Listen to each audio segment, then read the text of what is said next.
প্রিয় শিক্ষার্থীবৃন্দ, কেমন আছো তোমরা? আশা করি সবাই ভালো আছো, নিরাপদে আছো। একটি ভিন্ন ধর্মী পরিবেশনা দিয়ে আজকে শুরু করতে চাই। চলো আমরা একটি ভিডিও দেখি।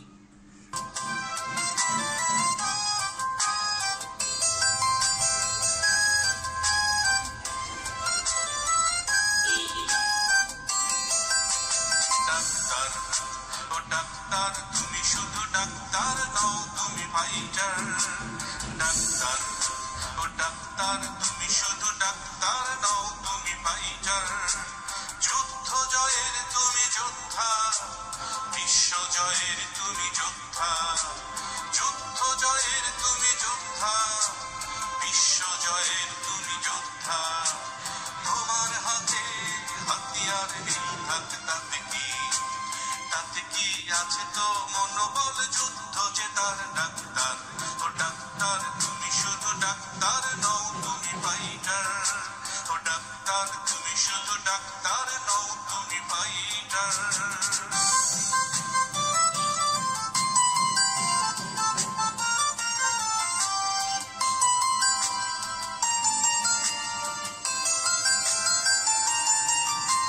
খানিকটা প্রাণ নিয়ে একজন এসেছিল ভোর সকালে, তোমার হাতেই তার এন্ট্রিটা তুমি করলে। খানিকটা প্রাণ নিয়ে একজন এসেছিল ভোর সকালে, তোমার হাতেই তার এন্ট্রিটা তুমি করলে। বিকেলের আলোটুকু গড়াতেই, বিকেলের আলোটুকু গড়াতেই প্রাণপণে শেষ দম নিল সে তোমার হাতে। দৃশ্যপটবিরাম একই তো রিপোর্টার লিখছে প্রতিনিয়ত। দৃশ্যপটবিরাম একই তো রিপোর্টার লিখছে প্রতিনিয়ত। কেউ আসে ফেরে, কেউ না ফিরেই যায়, কেউ ছুটি নেই, শুধুই তোমার খাওয়া খাওয়া ঘুম নেই, হরদম ডিউটি তোমার। ডাক্তার ও ডাক্তার তুমি শুধু ডাক্তার নও, তুমি ফাইটার।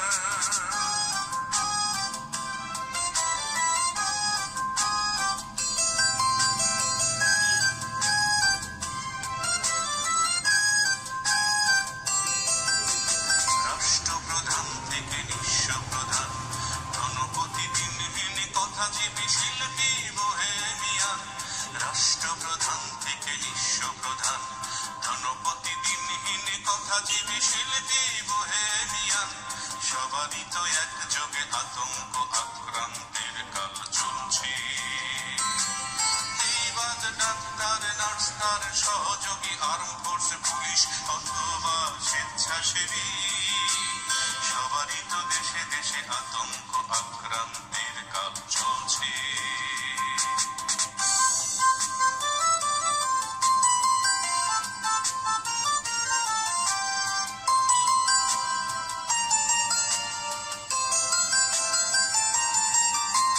পিছুটানহীন তুমি ডাক্তার, সেই যে বেরিয়ে এলে তোমার একান্ত স্বজনকে ঘরে ফেলে।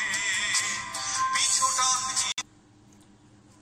প্রিয় শিক্ষার্থীরা, আমরা একটু আগে যে গানটির কিছু অংশ দেখলাম সেটি গেয়েছেন গুণী শিল্পী আবু বকর সিদ্দিক, আর এর কথা ও সুর করেছেন বরেণ্য শিক্ষাবিদ, সরকারি সাদত কলেজের কর্ণধার, মাননীয় অধ্যক্ষ জনাব আলিম মাহমুদ স্যার। এই করোনা ক্রান্তিকালে ডাক্তাররাই সম্মুখ সারির যোদ্ধা।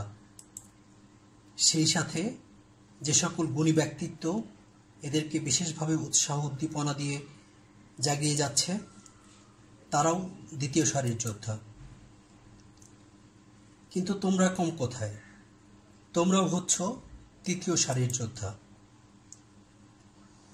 কারণ তোমরা ঘরে থেকে সরকারের নির্দেশ পালন করে যাচ্ছ।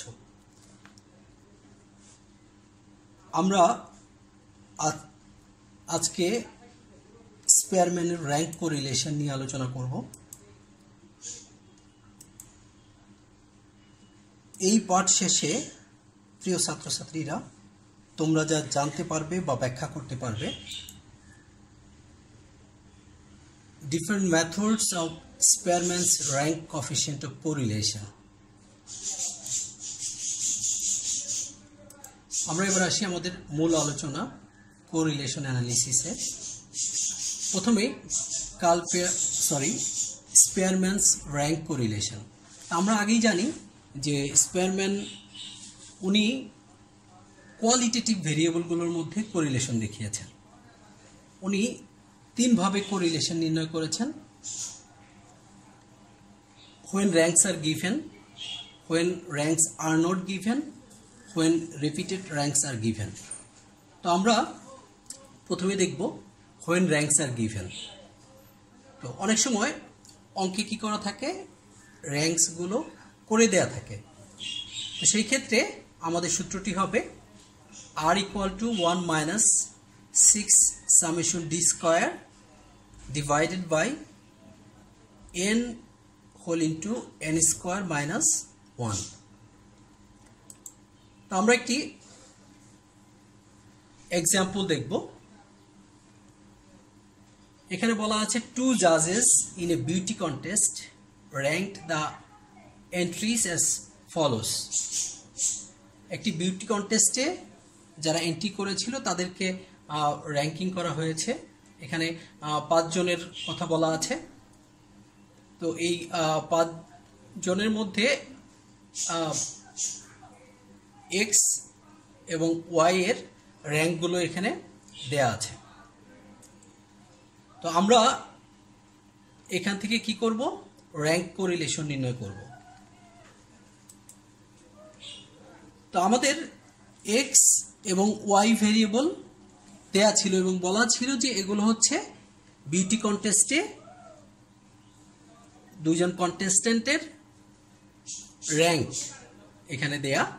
তো এই র্যাঙ্ক এক্স এবং র্যাঙ্ক ওয়াই আমাদের দেয়া আছে।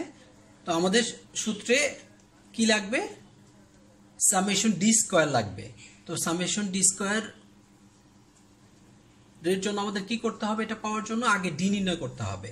তো এই ডিটা ডেভিয়েশনটা আমরা কিভাবে পাবো, দুইটা র্যাঙ্কের পার্থক্যই হচ্ছে ডেভিয়েশন বা ডি। তাহলে আমরা প্রথম র্যাঙ্ক থেকে যদি দ্বিতীয় র্যাঙ্ক বাদ দিই তাহলে আমরা কি পাবো, ডি পাবো।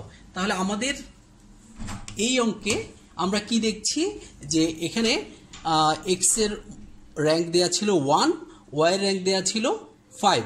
তাহলে 1 থেকে 5 যদি বাদ দিই তাহলে কত পাবো, -4। অন্যদিকে এক্স এর র্যাঙ্ক দেয়া ছিল 2, এখানে দেয়া ছিল 4। তাহলে এখান 2 থেকে 4 বাদ দিলে -2, 3 থেকে 3 বাদ দিলে 0, 4 থেকে 2 বাদ দিলে 2, 5 থেকে 1 বাদ দিলে 4। এবার আমরা আমাদের যেটা মূল রিকোয়ারমেন্ট সেটা হচ্ছে ডি স্কয়ার নির্ণয় করতে হবে। তাহলে ডি কে যদি আমরা স্কয়ার করি তাহলে আমরা কি পাবো, ডি স্কয়ার পেয়ে যাব। তো -4 কে যদি স্কয়ার করি তাহলে 16 পাবো। -2 কে স্কয়ার করলে 4, 0 কে স্কয়ার করলে 0, 2 কে স্কয়ার করলে 4, 4 কে স্কয়ার করলে 16। তো আমরা যদি সবগুলো যোগ করি তাহলে আমরা সামেশন ডি স্কয়ার পাবো এবং সামেশন ডি স্কয়ার হবে কত, 40। এবার আমরা এই মানগুলো যদি আমরা সূত্রে বসিয়ে দিই তাহলে আমরা কোরিলেশনের মান পেয়ে যাব। এখানে আমাদের ফর্মুলা ছিল 1 - 6 summation D square divided by n whole into n square minus 1। তো আমাদের আমরা কি দেখছি, আমরা এখানে আমাদের সামেশন ডি স্কয়ারের মান আমরা কত পেয়েছি, সামেশন ডি স্কয়ারের মান আমরা পেয়েছি 40। তাহলে 40 n হচ্ছে নাম্বার অফ পেয়ার আইটেম। আমরা এখানে এক্স এবং ওয়াই ভেরিয়েবলের মধ্যে 5টা পেয়ার আইটেম পেয়েছি, এই জন্য n এর মান হচ্ছে 5।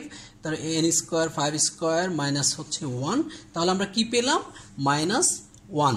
তাহলে আমরা এখানে কি দেখি যে এক্স এবং ওয়াই ভেরিয়েবলের মধ্যে পারফেক্ট নেগেটিভ কোরিলেশন বিরাজ করছে। তাহলে আমরা এটাকে আমরা কিভাবে লিখতে পারি কমেন্টে, যে since r equal to -1 there is a perfect negative correlation between two variables। আশা করি তোমরা এই সমস্যাটা বুঝতে পেরেছো। এবার আমরা আসি when ranks are not given, অর্থাৎ অঙ্কে যদি র্যাঙ্কস না দেয়া থাকে, শুধু ভেরিয়েবলগুলোর মান দেয়া থাকে, তাহলে সেই ক্ষেত্রে আমাদেরকে যে কাজটা করতে হবে সেটি হচ্ছে প্রথমে র্যাঙ্ক করে নিতে হবে। র্যাঙ্ক করে তারপর আমরা ঠিক একই সূত্রে অঙ্কটা করব। তো র্যাঙ্ক করার ক্ষেত্রে একটি বিষয় তোমাদের জানা দরকার, সেটি হচ্ছে যে আমরা যখন র্যাঙ্ক করব তখন আইদার অ্যাসেন্ডিং অর্ডারে র্যাঙ্ক করব অথবা ডিসেন্ডিং অর্ডারে র্যাঙ্ক করব, অর্থাৎ ছোট থেকে বড় অথবা বড় থেকে ছোট আকারে আমরা র্যাঙ্কিংটা করব। এবার আসো আমরা একটি এক্সাম্পল দেখি। এখানে দেখো বলা আছে যে the scores of students in an examination in mathematics and statistics are given below, you are required to calculate rank correlation coefficient. তার মানে আমাদেরকে কি দেয়া আছে যে একটি এক্সামিনেশনে ম্যাথমেটিক্স এবং স্ট্যাটিস্টিক্সে প্রাপ্ত মার্ক দেয়া আছে, এখান থেকে আমরা কি করব, র্যাঙ্ক কোরিলেশন কোএফিসিয়েন্ট বের করব। তাহলে আমরা এবার আসি যে কিভাবে আমরা র্যাঙ্ক কোএফিসিয়েন্ট কোরিলেশন বের করতে পারি।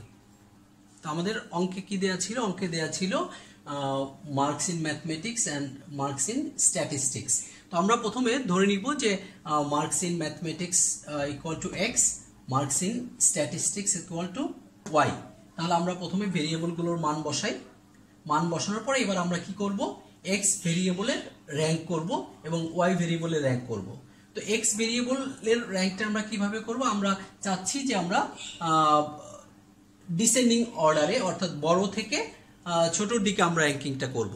তো একটি বিষয় মনে রাখতে হবে যে আমরা যদি এক্স ভেরিয়েবলকে বড় থেকে ছোট র্যাঙ্কিং করি, ওয়াই ভেরিয়েবলকে একইভাবে বড় থেকে ছোট র্যাঙ্কিং করতে হবে। তাহলে আমরা এক্স ভেরিয়েবলের মধ্যে প্রথমে যে র্যাঙ্ক 1 কোনটি হবে, 70 এখানে সবচেয়ে বড়, এই জন্য র্যাঙ্ক 1 হবে এটি। তারপরে আছে 58, এটা র্যাঙ্ক 2। এরপর আছে 55, এটি হবে র্যাঙ্ক 3। 54, এটি হবে র্যাঙ্ক 4। 48, এটি হবে র্যাঙ্ক 5। তো আমরা বুঝতে পারলাম যে কিভাবে আমরা র্যাঙ্কগুলো বের করব। যেটি সবচেয়ে বড় সেটি হবে র্যাঙ্ক 1, তারপরে পর্যায়ক্রমে বাকি র্যাঙ্কগুলো আমরা বসাবো। এবার আসি ওয়াই ভেরিয়েবলে। ওয়াই ভেরিয়েবলের মধ্যে সবচেয়ে বড় কোনটি আছে, সবচেয়ে বড় হচ্ছে 62, তাহলে এটার র্যাঙ্ক হবে 1। তারপরে আছে 60, এটা র্যাঙ্ক হবে 2। এরপর আছে 55, এটি 3। 53, এটি হবে 4। 47, এটি হবে 5। তাহলে র্যাঙ্কিং হয়ে গেল। আমরা নিশ্চয়ই বুঝতে পেরেছি যে কিভাবে র্যাঙ্কিং করতে হয়। এবার আমরা আমাদের সূত্রের যে জিনিসটা দরকার, ডি স্কয়ার দরকার। তো ডি স্কয়ার নির্ণয় করার আগে আমরা কি করব, আমরা ডি নির্ণয় করব। তাহলে ডি কিভাবে পাবো, আমরা আগেই জানি যে র্যাঙ্ক 1 থেকে র্যাঙ্ক 2 যদি বাদ দেয়, অর্থাৎ এখানে র্যাঙ্ক অফ এক্স থেকে যদি র্যাঙ্ক অফ ওয়াই বাদ দিই, তাহলে আমরা কি পাবো, ডি পাবো। তাহলে 1 থেকে 1 মাইনাস করলে 0, 5 থেকে 5 মাইনাস করলে 0, 2 থেকে 4 মাইনাস করলে -2, 4 থেকে 2 মাইনাস করলে 2, 3 থেকে 3 মাইনাস করলে 0। এবার আমরা কি করব, ডি স্কয়ার নির্ণয় করব। তাহলে 0 কে স্কয়ার করলে 0, 0 কে স্কয়ার করলে 0, -2 কে যদি স্কয়ার করি তাহলে কত পাবো, 4, 2 কে স্কয়ার করলে 4, 0 কে স্কয়ার করলে 0 পাবো। তাহলে আমাদের সামেশন ডি স্কয়ার কত হবে, 8। তো এখন আমরা যেটি করব সেটি হচ্ছে যে এই টেবিল থেকে মানগুলো আমরা সূত্রে বসাবো। তো আমরা আমাদের সূত্রে বসিয়ে দেই সামেশন ডি স্কয়ার এবং এন এর মান। এখানে একটি বিষয়, আমাদের এন যেটা আমাদের জানা নেই, কিন্তু এন এর মান আমরা কিভাবে পাবো, নাম্বার অফ পেয়ার আইটেম। এখানে কয়টা আছে, 5টি, এই জন্য এন এর মান হবে কত, 5। 1 মাইনাস 6 ইন্টু সামেশন ডি স্কয়ারের মান হচ্ছে 8। এন এর মান আমরা পাচ্ছি 5, 5 স্কয়ার মাইনাস হচ্ছে 1।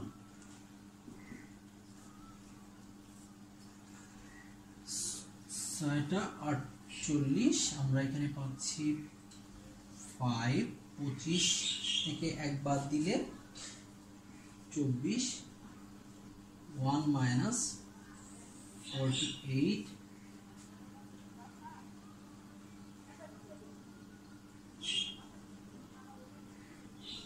1 1 মাইনাস, তাহলে আমরা দেখি ক্যালকুলেট করে যে 48 কে 120 দিয়ে ভাগ করলে কত আসে। তাহলে আমরা 1 থেকে মাইনাস 0.4 করব, 0.4 করলে আমরা কত পাবো 0.6। তাহলে আমরা এখানে কি দেখি যে এই x এবং y ভেরিয়েবলের মধ্যে রিলেশনটা পজিটিভ, বাট এটা পার্শিয়াল পজিটিভ। তাহলে আমরা এখানে কমেন্টে কি হবে প্রিয় শিক্ষার্থীবৃন্দ, যে since r equal to 0.6 there is a partial positive correlation between marks of mathematics and marks of statistics। তো আমরা এবার পরের প্রবলেম দেখব। তো স্পেয়ারম্যানের র্যাঙ্ক কোরিলেশনের লাস্ট মেথড যেটা, সেটা হচ্ছে যে যখন অঙ্কে রিপিটেড র্যাঙ্কস দেওয়া থাকবে। রিপিটেড র্যাঙ্কস মিনস একই সংখ্যা যদি একাধিকবার থাকে, একই র্যাঙ্ক অথবা একই সংখ্যা একাধিকবার দেওয়া থাকলে তাহলে সেই ক্ষেত্রে আমাদেরকে এই সূত্রে অঙ্ক করতে হবে। এক্ষেত্রে সূত্রটি হবে 1 minus 6 summation D square plus M cube minus M by 12 divided by n into n square minus 1। এখানে একটি বিষয় দেখো যোগ হয়েছে আগের সূত্রের সাথে, সেটি হচ্ছে M cube minus M divided by 12। তো এটি হচ্ছে যে কয়টা আইটেম রিপিট হবে। যদি 4টা আইটেম রিপিট হয় এক্স এবং ওয়াই ভেরিয়েবল মিলে, তাহলে এই M cube minus M by 12 এটা 4বার লিখতে হবে। আর যদি দুইটি ভেরিয়েবলের মধ্যে দুইটা আইটেম যদি রিপিট হয় তাহলে সেই ক্ষেত্রে এটি 2বার লিখতে হবে। যদি 3টি আইটেম রিপিট হয় সেই ক্ষেত্রে এটি 3বার যোগ করতে হবে ডি স্কোয়ারের সাথে, সামেশন ডি স্কোয়ারের সাথে। তো আমরা এখানে এম বলতে আসলে আমরা কি বুঝি?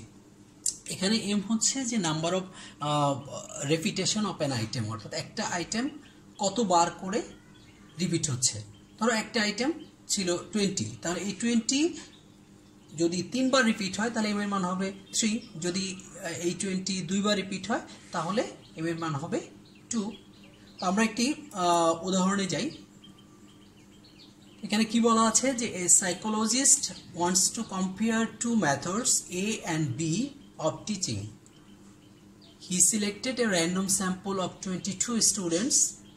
He grouped them into 11 pairs so that the students in a pair have approximately equal score in an intelligence test.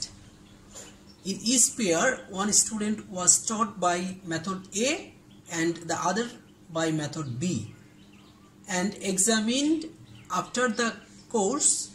The marks obtained by them as follows. এখানে এ এবং বি ভেরিয়েবলের মার্কসগুলো দেয়া আছে। তো আমাদেরকে কি করতে হবে? তো আমাদের অঙ্কে কি দেয়া ছিল যে এ ভেরিয়েবল এবং বি ভেরিয়েবল মার্কস দেয়া ছিল, যেগুলো আমরা এখানে দেখিয়েছি। তো এই মার্কগুলো থেকে আমরা একটা বিষয় এখানে দেখো খেয়াল করেছি যে 30 এ ভেরিয়েবলে 30 কয়বার দেয়া আছে?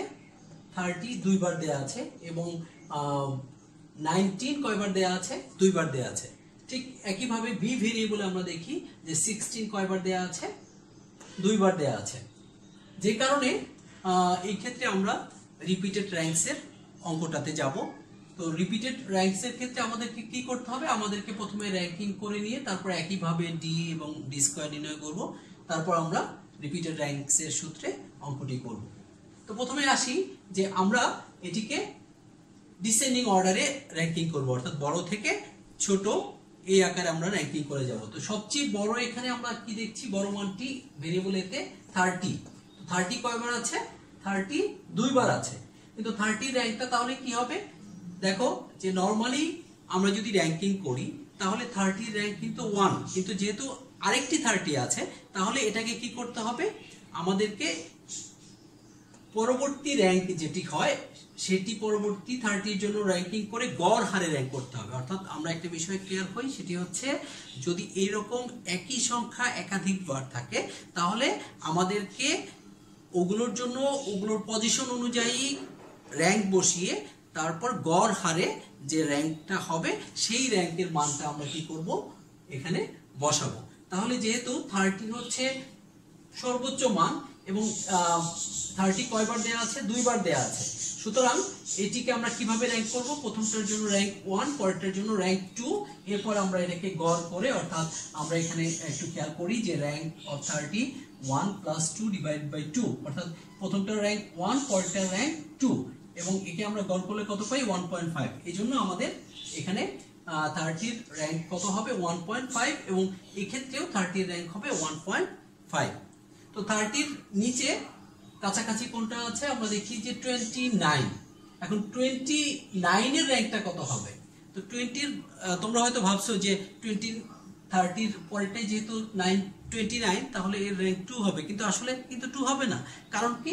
কারণ হচ্ছে আমরা অলরেডি 30 এর ক্ষেত্রে এখানে দেখো যে র্যাঙ্ক 2 কে কিন্তু কাউন্ট করে ফেলেছি, যে কারণে আমাদের 2 এর পরবর্তী যে সংখ্যা সেই র্যাঙ্কটা 29 এর জন্য বসাতে হবে, অর্থাৎ 29 এর র্যাঙ্ক হবে 3। এভাবে আমরা দেখি যে 28 এর র্যাঙ্ক 4, তারপর তোমার 27 5, এভাবে আমরা কোন পর্যন্ত আমরা দেখো যে 24 এর জন্য 6, এরপর 20 এর জন্য 7, এরপর আমরা আসি দেখো 20 পরে আছে কি 19, কিন্তু 19 কয়বার আছে? 2 বার আছে। তো 19 যেহেতু 2 বার আছে, তাহলে 19 কে র্যাঙ্ক করে নিতে হবে। তো 19 এর র্যাঙ্ক কত হবে? আমরা অলরেডি কিন্তু 20 কে 7 র্যাঙ্কিং করে ফেলেছি, তাহলে তারপরের র্যাঙ্ক দুটি হবে, একটির জন্য হচ্ছে 8 আর একটি হচ্ছে 9। তাহলে এটাকে গড় করলে আমরা কত পাবো? 8.5। তাহলে আমরা এই 19 এ দুই জায়গাতেই আমরা র্যাঙ্ক লিখব 8.5, 8.5। তো আমরা যেহেতু এখানে অলরেডি 9 কে র্যাঙ্ক হিসেবে কাউন্ট করে ফেলেছি, সেহেতু পরবর্তী র্যাঙ্ক হবে আমাদের 10। তাহলে আমরা 19 এর পরে যেটা আছে, 19 এর পরে আছে 14, এটা হবে 10, এবং সর্বশেষ আছে 11, এটি র্যাঙ্ক হবে 11। ঠিক একইভাবে আমরা কিন্তু বি ভেরিয়েবলের র্যাঙ্ক গুলো বের করে নিব। যেমন এখানে 37 এটা সর্বোচ্চ মান, এই জন্য র্যাঙ্ক হবে 1, 35 2, 27 3, 26 4, 23 5। এরপরে আমরা 21, এটাকে র্যাঙ্ক করব 6, এরপরে মান আছে 20, এর র্যাঙ্ক হবে 7, এরপরে আছে 19, এর র্যাঙ্ক হবে 8। এরপরে আমরা দেখি যে 19 এর পরে আছে কত? 16। তো এই 16 কয়বার আছে? 2 বার আছে। তাহলে আমরা যদি 16 কে র্যাঙ্কিং করতে যাই, তাহলে আমরা 16 কে কিভাবে র্যাঙ্ক করব? 16 কে যদি আমরা র্যাঙ্ক করতে যাই, তাহলে 8 এর পরে হবে 9 প্লাস আরেকটা হবে 10।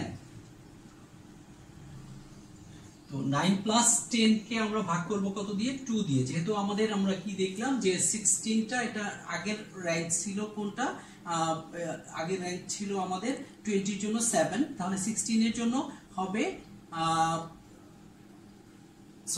এরপরে ছিল 19 এর র্যাঙ্ক ছিল 8, এরপরে ছিল 16। তো 16 কয়বার দেয়া আছে? 2 বার দেয়া আছে। তাহলে এর যেহেতু র্যাঙ্কিং হয়ে গেছে, তার পরবর্তী র্যাঙ্ক কত হবে? 9 হবে। তাহলে 16 এর জন্য যদি 9 হয়, পরবর্তী 16 এর জন্য 10। তাহলে এটাকে আমরা 2 দিয়ে ভাগ করলে আমরা কত পাবো? 9.5। তাহলে দুইটির র্যাঙ্ক কি হবে? 9.5। এরপরে দেখো যে আমাদের অবশিষ্ট আরেকটা মান আছে, সেটি হচ্ছে 11। এই 11 এর র্যাঙ্কটা কত হবে? এটা কিন্তু আমরা যেহেতু এখানে র্যাঙ্ক 9 এবং র্যাঙ্ক 10 ক্যালকুলেশন করে ফেলেছি, সেহেতু 10 এর পরে কি হবে? 11 হবে। তো আশা করি আমরা কিভাবে রিপিটেড র্যাঙ্কিং করতে হয় সেটা আমরা বুঝতে পেরেছি। এবার আমরা একইভাবে আমরা আগের অঙ্কের মতোই আমরা ডি নির্ণয় করব এবং ডি স্কয়ার নির্ণয় করব। তাহলে ডি কিভাবে পাবো?